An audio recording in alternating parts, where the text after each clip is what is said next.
SIR এর আতঙ্কে border এরিয়ায় বারবার করে পালানোর হিড়িক পড়ছে। স্বরূপনগর থেকে শুরু করে হাকিমপুর বিভিন্ন বর্ডার এরিয়ায় পালাচ্ছে বাংলাদেশি অনুপ্রবেশকারীরা।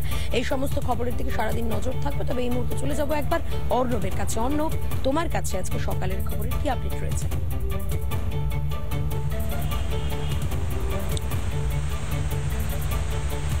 একেবারে সন্দেশখালী আছে।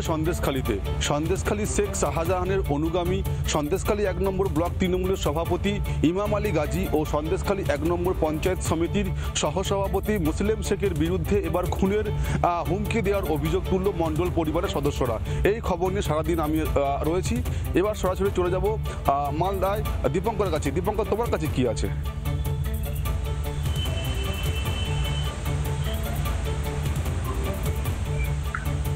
রাজ্যের বিরোধী দলনেতা শুভেন্দু অধিকারী আজ মালদায় আসছেন। প্রথমে তিনি আজকে দুপুরে ইংরেজবাজার শহরের ফুলবাড়িতে রঘুনাথ জিউ তারামাতার মন্দিরে আসবেন। সেখানে তিনি 35 ফিটের একটি বজরংবলীর মূর্তিকে উন্মোচন করবেন। তারপর তিনি একটি পদযাত্রা করবেন। তারপর তার একটি রাজনৈতিক একটি বেসরকারি হোটেলে তার সভাও রয়েছে, তেমনটা আমরা জানতে পারছি। এই খবরের আজকে যাবতীয় আপডেট নিয়ে আমরা দিনভর সারাদিন থাকবো। এরপর আমাদের আরেক প্রতিনিধি সৈকতের কাছে যাবো। সৈকত, তোমার কাছে আজকে কি আপডেট রয়েছে?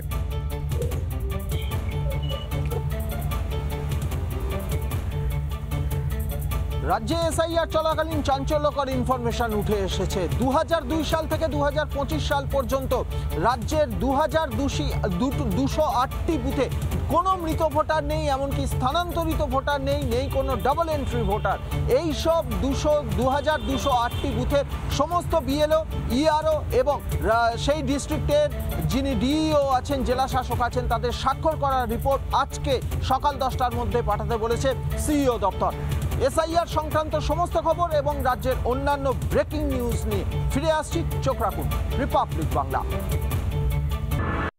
রাজ্যে ইতিমধ্যেই প্রবেশ করেছে শীত। গোটা রাজ্যেই এই মুহূর্তে শীত জাঁকিয়ে না বসলেও একটা মনোরম ওয়েদার চলছে।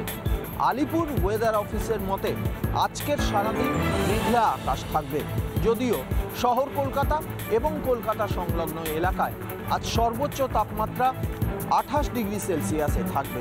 তবে সর্বনিম্ন তাপমাত্রা 18 ডিগ্রি সেলসিয়াস থাকবে, যার ফলে ঠান্ডার অনুভূতি গোটা রাজ্যে বা ঠান্ডার অনুভূতি কলকাতা এবং সংলগ্ন এলাকায় বজায় থাকবে।